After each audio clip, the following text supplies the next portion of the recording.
Hello, ladies and gentlemen. Thank you very much for tuning in today to our second edition of the Funny Fact Show. This is Mr. Theo, the Prophet, comedian and CEO of The Prophet Comedy. And I'm here, your host, live and direct at The Prophet Comedy Studios here. Thank you very much for tuning in. I'm so excited to have you guys today. We shall be having a whole lot of fun and facts to share and discuss today. Stay tuned, ladies and gentlemen. We shall be right back after this brief interlude. Thank you.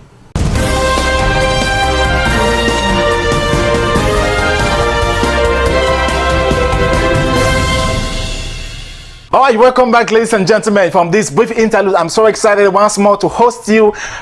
This is the Prophet Comedy TV, and we are live and direct on episode 2 of the Funny Fact Show.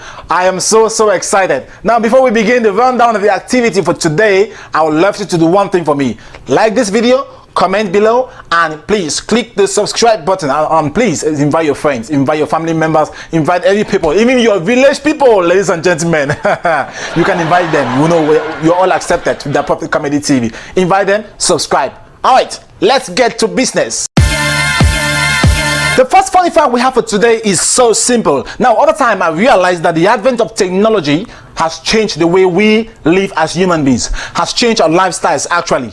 Now, the advent of technology has created the development of so many apps of high-level technology, of high-level cameras, such a way that our girls right now no longer look the same as they used to look in those days. Now, this pushes me to say this. Girls who are beautiful on Facebook, on WhatsApp, on Instagram, on all the social media platforms, because of Snapchat, because of the modification of cameras. Ladies who are beautiful online but are ugly in real life should be arrested for misleading the public. Yeah, because you give a different image online, but in real life you are something different. So my dear sister, you should be arrested for misleading the public. Now, in the same light, ladies and gentlemen, looking at the level of modernization today, looking at the level at which society has developed the social media, I come to think of it that these same ladies, if these ladies should have lived during the time of the Israelites, should have lived during the time of Moses, I for one, don't think that the Israelites should have crossed the Red Sea successfully. Why do I say so? Because nowadays, everybody is a cameraman. You go anywhere, any little event occurs, everyone picks up the phone, and they're like, selfie. Girls especially, selfie. Snapchat has done everything. Now, the cameras have done everything. When a girl is everywhere, she wants to take a selfie. When she's in the toilet, she wants to take a selfie. Everywhere, she wants to take a selfie. And that's why I say, if these ladies lived during the time of Moses, I don't think that the children of Israel should have successfully crossed the Red Sea. Because while on their way crossing the Red Sea, after Moses has struck the Red Sea, these girls should have stayed back trying to take selfies. Yeah, I mean that. You know, I kind of imagine a situation whereby while the men are crossing the Red Sea, the ladies rather stay back and they are trying to take selfie. Feeling good with bro Moses. Selfie things. Red Sea things. And before you know it, the Israelites have been caught. So ladies, ladies and technology, ladies and social media, only God knows. Now, looking at the level of immorality over a course of time, I've observed a lot of things happening in our society today. I've observed the immoral nature of the society. You find things happening such that people have taken immorality right now in society as a daily and a normal daily activity. You look at pornography, you look at sexual intercourse happening just carelessly. And I came to ask myself, I said, to my opinion, God should have been giving people's private parts on the day of their wedding. So that's actually the day you get married, God decides to give you your private part. And how will that happen? When you engage with your partner, you don't have a private part yet. You don't have a private part. God doesn't give you a private part. But the day you decide to get married and you insert a ring, you know, sometimes I kind of try to picture it if God should have done it this way. I think it should have. I think it will reduce the level of at which the immoral nature of the society today. Because right now, because people feel that because they have private parts, they can just use it as they want because it's their body. No, actually wrong.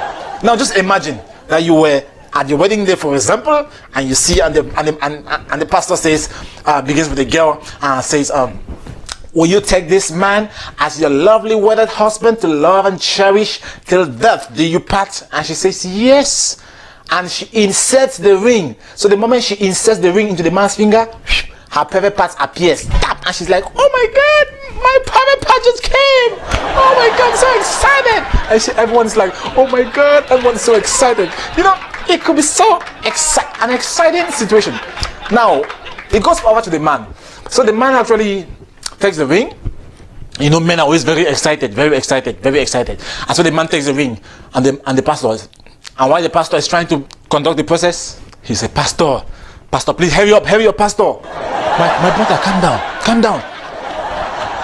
Now take this ring. Now say after me. So do you solemnly swear to take this woman as your lovely wedded wife, to love and trust, to care, till death do you part? See, before the pastor finishes that sentence, till death do you part, the man has inserted the ring into the lady's finger. And what happens? Immediately he does that, his private part appears. He's like, oh my God, Pastor, I'm loaded now. So I think that's what God should have done. But well, like I say, the ways of God are not the ways of man, and the ways of man are not the ways of God. So we cannot understand God. And never you try to understand God, because you can't understand God. But I'm saying this for my own opinion, that to my opinion, God should have been giving people private parts on the day of their wedding. And it doesn't end at that level. If you decide to divorce your partner in the nearest future or in the long run, that's not an excuse, because the moment you are done signing your paperwork for the divorce, my brother, my sister, ladies and gentlemen, immediately on the spot, your private part disappears. You're like, oh my God, I just lost my private part. So you can imagine the situation. You can imagine. So to my opinion, I think that's how God should have done. But I'm not questioning God, but I'm just giving this as a funny fact because of looking at the level at which the society is so porous today. Now, getting far away from that, I want to talk something about ladies. A lot of ladies have inboxed me, and I see many of them inboxing men of God, and like, I have spiritual husband. You go to you go to some deliverance service, they are there, spiritual husband. And I began to do some research, and I said, I want to find out, why are there many spiritual husbands than spiritual wives? And I soon found out the idea, and this is the reason. One of the reasons why a lot of ladies out there have spiritual husbands, why? Is because you ladies sleep naked at night. Yeah, that's a fun and that's a fact. A lot of ladies, and you watching me right now, you are looking at me right now, yeah. You actually sleep naked at night. No, tell me, why do you sleep naked at night? What do you gain sleeping naked at night, my sister? But that's what a lot of ladies do. They sleep naked at night. And when you sleep naked at night, what happens? At night, which is the moment, which is the hour where demons operate, and an innocent demon from the pit of hell, an innocent demon from nowhere, is on patrol. He's doing his daily patrol, his routine patrol. And maybe he's going somewhere to go and press someone's neck. And while he's patrolling the area, he sees something and he's like, Lord have mercy. And a lot of you think that demons don't go honey. No, demons get honey. You think demons can see you in that manner and they let you go? When demons see you that way, they get honey. And when they get honey, they want honey, and they will come to you and they will stay with you. And so you begin to complain, spiritual husband. My sister, you are partly the cause of your spiritual husband. Stop sleeping naked at night, because you are seducing innocent spirits. I call them innocent spirits because you call for their attention. They passed and they saw you and they came to you. So ladies and gentlemen, don't sleep naked at night. This goes to all the ladies out there. I know a lot of you are bring about a lot of controversy about this, but it is the truth. Do not sleep naked at night, my dear sisters, because you might just be seducing an innocent demon without certainly knowing. So that's that, ladies and gentlemen. One more important thing I have to say about medical doctors. Falling in love with a medical doctor is so stressful. Oh, it can be so difficult. Everything about them is medicine. Medical doctors are the least romantic people in this life. Very unromantic people. That's how medical doctors are. Some of you are asking, why is he saying so? Yeah, I'll prove this to you. If you want to know how unromantic a medical doctor is, just meet them one day and you know, let's say two couples together. One of them is a medical doctor and one is like another occupation, and she's kind of asking the husband, babe, honey, here's my love, please look into my eyes and tell me what you see. Oh my God, she's beginning to be romantic. She just wants to be romantic. She wants to hear romantic words from the husband. She wants to hear sweet words. And you know what the husband does? Or the wife, whoever is the medical doctor, he takes the time and checks into her eyes. Baby, I see nothing. And she's like, stop, don't be romantic. What are you doing? Stop being romantic. Stop being romantic. Now look into my eyes and tell me, what do you see? He said, I see nothing now, baby. I see nothing. Look, just look. Look very well, you will see something. Stop being romantic. Okay. And the partner looks into the eyes. And this time around, baby, what do you see? After looking into your eyes, I saw malaria, I saw typhoid, I saw Ebola, and I even saw coronavirus. That's just to tell you how unromantic some medical doctors can be. But nonetheless, ladies and gentlemen, this is fun and facts. This is the Funny Facts Show, and we are out to bring you fun and facts. Before I continue with this segment, I would love to play you a little fun time video, and I hope you enjoyed this video. I hope you are excited about it. I shall see you after this short video interlude. Thank you, ladies and gentlemen. Don't go away, because I shall be right back in a moment.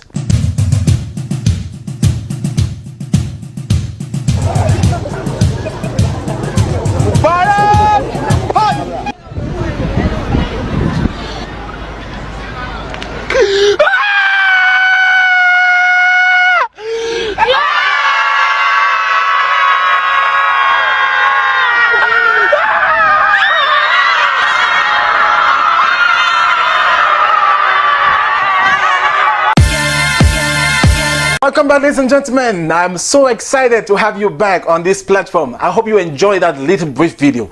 We shall bring you more of this in the next subsequent editions. Now, I shall be talking about one important thing before we leave our studios right now. My technicians are informing me about time, and it's time to go. But before I go, ladies and gentlemen, I have one important to talk about. Now, I want to talk about riches. You know, as you see me here, I love to be rich. I don't know about you, but I love to be rich. I love to be rich.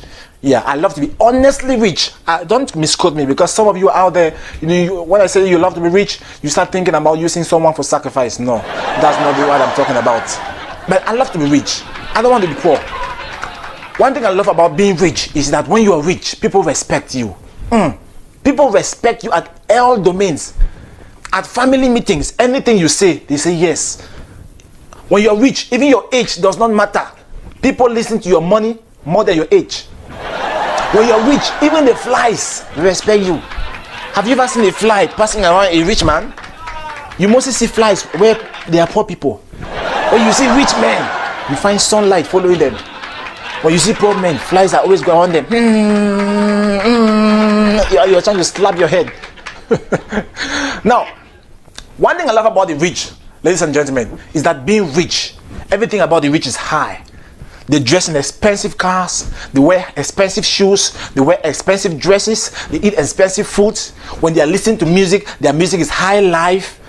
When they go to occasions, they put them on high table. In fact, everything about the rich is high. Even when they are sick, everything is high about them. High blood pressure. That's the only thing I don't like about the rich. Because when you are rich, you become high blood pressure.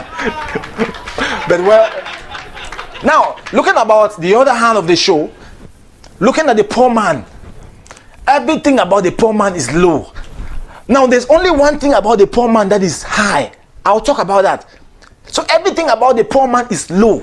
Low sperm count, low income, low salary, low. Everything about the poor man is low.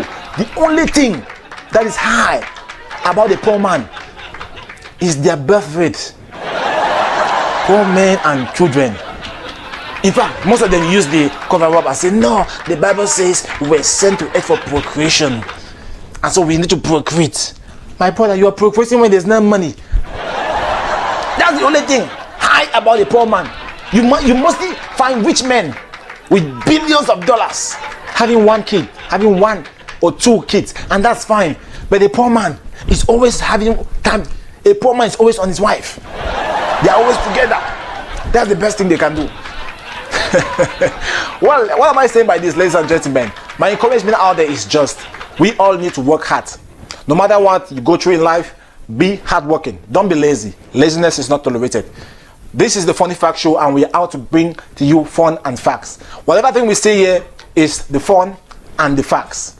So we are actually giving you the facts, but we are bringing the fun.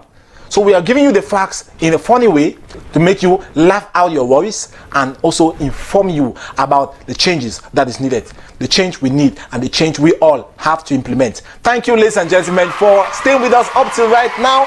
I have to get out of my studio right now because my director is notifying me we are out of time right now. But ladies and gentlemen, now before I go, director, I have this to say.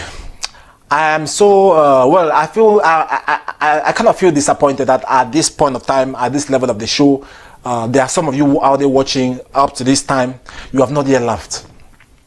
Yeah, you have not yet laughed. I don't know what's your problem. You have not yet laughed. I don't know whether you have demons that are possessing you. I don't know, but you have not yet laughed. But I have just this to say before I get out of the studio. The fact that you have not laughed by this time of the show, after everything we have spoken from the beginning to the end, it's not because we are not funny. No, it's not because I'm not funny. Nah, I am so funny. Oh, put your hands together for me, please. Oh, yeah. I'm so funny. Now, the problem is not me, but the problem is you watching who has not laughed. The reason why up till now you have not laughed is not because I am not funny, but it's simply because your problems, see, your matter, your problems are way bigger than my talent. I will not come and kill myself for you. See, I'm out of here. Director, let's get out of here. Thank you, ladies and gentlemen. Don't forget to subscribe. I'll see you next time. Thank you.